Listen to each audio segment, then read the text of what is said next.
जय हिंद दोस्तों हाल ही में यूएसए ने एक ऐसा डॉक्यूमेंट्स रिलीज किया जिसमें यह बताया गया है कि भारत यूएसए के लिए कितना ज़्यादा ज़रूरी है। कि US national security strategy issue कर दी गई, हमारे सामने आ गई है। इस पे मैं तफसील में बात करती हूँ, डिटेल में हम इसके ऊपर बात करते हैं, क्योंकि इसमें पाकिस्तान का नाम एक मरतबा भी नहीं आया और इंडिया का ज़िक्र 8 दफ़ा हुआ है, और सिर्फ ज़िक्र नहीं हुआ, बड़ी तफसील में बताई गई है। और यूएस ने जो अपनी सिक्योरिटी स्ट्रेटजी बनाई है उसमें वो दुनिया को कैसे देख रहा है, और ख़ास तौर पर जब हम इस रीजन की बात करते हैं, इसके अलावा जो रशिया और यूक्रेन वॉर है उसके बाद जो तब्दीलियाँ, उसमें वो कौन से कंट्री को कैसे देख रहा है। मैं आप बात करते हैं ना कि यूएस की नेशनल सिक्योरिटी एडवाइजरी कह लें या स्ट्रेटजी जो उन्होंने इशू की है, उसमें ये बात जो है ना कि हम ये बार बार कह रहे हैं कि अब जो वेस्ट है उसका झुकाव पाकिस्तान की तरफ है। तो पाकिस्तान की तरफ ये कैसा झुकाव है, एक कैसा टिल्ट है कि बाइडेन एडमिनिस्ट्रेशन सिक्योरिटी स्ट्रेटजी बनाती और उसमें पाकिस्तान का नाम ही नहीं लेती, और उसमें जिसके बारे में ये बात की जा रही है कि भाई वो इंडिया से दूर हो गए और हमारी तरफ आ गए, और वो जो जर्मनी ने स्टेटमेंट दी थी उसके पीछे अमेरिका है, वेस्ट है। तो उन्होंने क्या ये जो बनाई है अपनी सिक्योरिटी नेशनल सिक्योरिटी स्ट्रेटजी, ये जो इस वक्त के हालात हैं इससे पहले बनाई है? ऐसा तो नहीं होता ना। यानी ये कंट्रीज़ इस तरह तो काम नहीं करते कि ओहो ये तो बाद में हुआ, हमें तो पता ही नहीं था। ऐसा नहीं होता। उनकी तो 20-20 ईयर्स की जो है वो सारी प्लानिंग होती है, उनको पता होता है कि कब क्या होना है, क्या हो रहा है, सब कुछ, बहुत चीज़ें उनके सामने होती हैं। हालांकि यूएस गवर्नमेंट ने ये डॉक्यूमेंट्स इस वक्त रिलीज किया है जबकि पूरे भारत में यह बातें चल रही हैं कि क्या वाकई भारत और अमेरिका कोई लंबे समय तक पार्टनर रहेंगे, या फिर जो अमेरिका और भारत का संबंध था वो सिर्फ इतना ही था क्योंकि पाकिस्तान के प्रति अमेरिका का प्रेम आजकल बहुत ही ज़्यादा बढ़ता जा रहा है।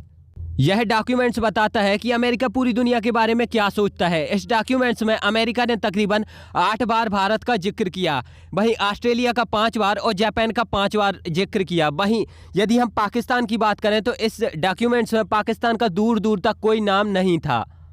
अमेरिका ने इस डॉक्यूमेंट से बताया कि भारत उनके लिए बहुत ही ज़्यादा ज़रूरी है और अमेरिका भारत के साथ लंबे समय तक defence technology, import export, manufacturing और इवन कई बड़े बड़े सेक्टर में काम करेगा। और अगर आप उस नेशनल सिक्योरिटी स्ट्रैटेजी को पढ़ें तो उसमें बड़ी रिवीलिंग किस्म की चीज़ें हैं। अगर आप उसके सिर्फ स्टैटिस्टिक्स ही देख लें कि वो कितना ज़्यादा इम्पोर्टेंस दे रहे हैं पाकिस्तान को और भारत को। इस पूरी नेशनल सिक्योरिटी स्ट्रैटेजी जो कि नेशनल सिक्योरिटी स्ट्रैटेजी 2022 है, पाकिस्तान का एक दफ़ा भी कहीं ज़िक्र नहीं हुआ। सो इसका मतलब ये है कि पाकिस्तान जो है वो वाशिंगटन की जो नेशनल सिक्योरिटी आउटलुक है, it doesn't stand anywhere. Pakistan pentagon and GHQ have an excellent relationship, लेकिन वो जो नेशनल सिक्योरिटी स्ट्रैटेजी है उसमें वो कहीं ज़िक्र नहीं है। इंडिया का 8 दफ़ा ज़िक्र आया है, अफ़गानिस्तान का 4 दफ़ा ज़िक्र आया है, पाकिस्तान का एक भी ज़िक्र नहीं है।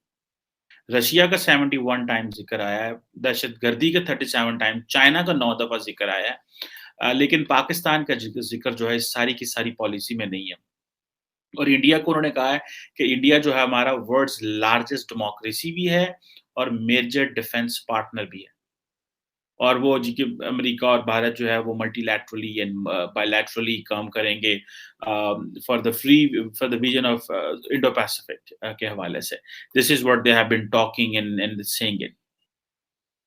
और जिसे आप कह लें कि डिफरेंट जगहों पे डिफरेंट है, लेकिन चाइना का ज़िक्र जो है I have wrongly mentioned not 9 times, तो तकरीबन 55 टाइम्स जो है पीपल्स रिपब्लिक ऑफ चाइना का ज़िक्र इस तरह आता है। सो डिफरेंट ममालिक की उन्होंने डिफरेंट कैटेगराइज़ेशन की है, मैं इस पे बात करता हूँ। जैसे कि उन्होंने जापान का 5 दफ़ा ज़िक्र किया, कोरिया का, इस तरह ऑकस का 4 दफ़ा, आसियान का 3 दफ़ा, New Zealand, Philippine, Thailand, Indonesia, Pacific island का 1 दफ़ा ज़िक्र किया, लेकिन पाकिस्तान का नहीं ज़िक्र किया। इट मीन्स इंडिया जो अमेरिका है वो पाकिस्तान को अपनी जो फ्यूचर नेशनल सिक्योरिटी जो ऑपरेटर्स है उसमें वो कहीं पे नहीं देखते। और इस चीज़ की हमें समझ नहीं अभी तक आ रही। क्योंकि मैं बड़ी देर से इस चीज़ पे ज़ोर दे रहा हूँ, बात कर रहा हूँ कि पाकिस्तान को अपना जो नेशनल आउटलुक है वो इंडो पैसिफिक, एशिया पैसिफिक की तरफ मोड़ना है। हमें उस आउटलुक को लेके जाना है कि भाई वहाँ पे जो ममालिक हैं उनके साथ आप कोलैबोरेशन करें।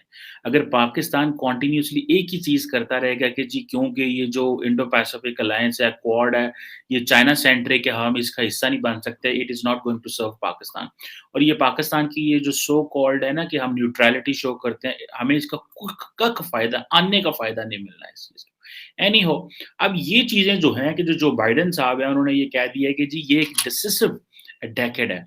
क्योंकि अमेरिका की जो नेशनल सिक्योरिटी की जो असेसमेंट है, उनके अंदर ये है कि बीजिंग जो है वो Beijing is capable of reshaping international order. मुझे ऐसा लगता है कि अगर ये रीशेप करता भी है चाइना इंटरनेशनल ऑर्डर को, तो ना हमने चाइना की तरफ होना है, ना हमने अमेरिका की तरफ होना है, हमने अपने पास से होना बस। So we have no idea कि इसकी क्या कॉन्सिक्वेंसेज़ हमारे ऊपर हो सकते हैं। अमेरिका भारत को इस डॉक्यूमेंट्स में अपना एक एलाय बताता है, जबकि भारत अमेरिका को अपना केवल और केवल एक स्ट्रैटेजिक पार्टनर समझता है और कुछ नहीं।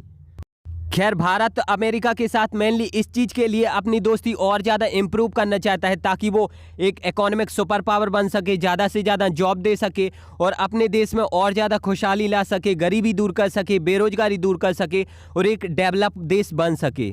जारी किया और ये 48 सफ़ों का डॉक्यूमेंट है। गो कि इसमें कोई बहुत बड़ी तब्दीली हमें नज़र नहीं आती पिछली जो प्रीवियस नेशनल सिक्योरिटी स्ट्रेटजी थी, लेकिन बहरहाल इसमें कुछ 2-3 दिलचस्प बातें हैं जो कि मैंने कहा आपके साथ शेयर कर लूँ।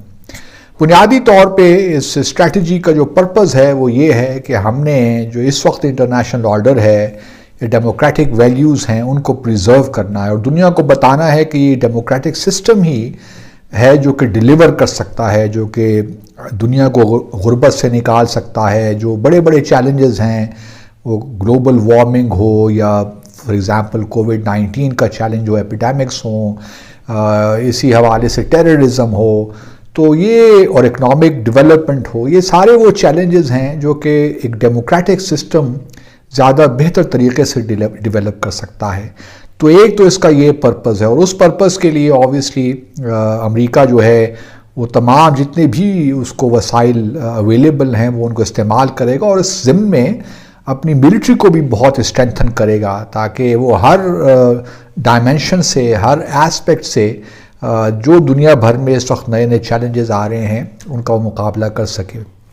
इस डॉक्यूमेंट में बुनियादी तौर पे चाइना को अपना हरीफ समझा गया है और ये कहा गया है कि हम कोशिश करेंगे कि हम चाइना को आउट कम्पीट करें और इस ज़िम्न में जो चाइना को कहा गया है कि सिर्फ चाइना ही वाहिद मुल्क है इस वक्त जो अमेरिका की इन अदर वर्ड्स सुप्रीमेसी को चैलेंज कर सकता है या इस इंटरनेशनल ऑर्डर को तब्दील कर सकता है। तो चाइना को पेश किया गया है एज ए मेन कंपेटिटर। लेकिन दूसरी तरफ रूस को, ख़ास तौर पे यूक्रेन का कॉन्फ्लिक्ट का बहुत जिक्र है इस डॉक्यूमेंट में, उसको एक डेंजरस पावर करार दे दिया गया है। जहाँ तक चीन का ताल्लुक़ है, इस डॉक्यूमेंट का मानना यह है कि चीन के साथ हम बहुत सी चीज़ों पे कोऑपरेट भी कर रहे हैं।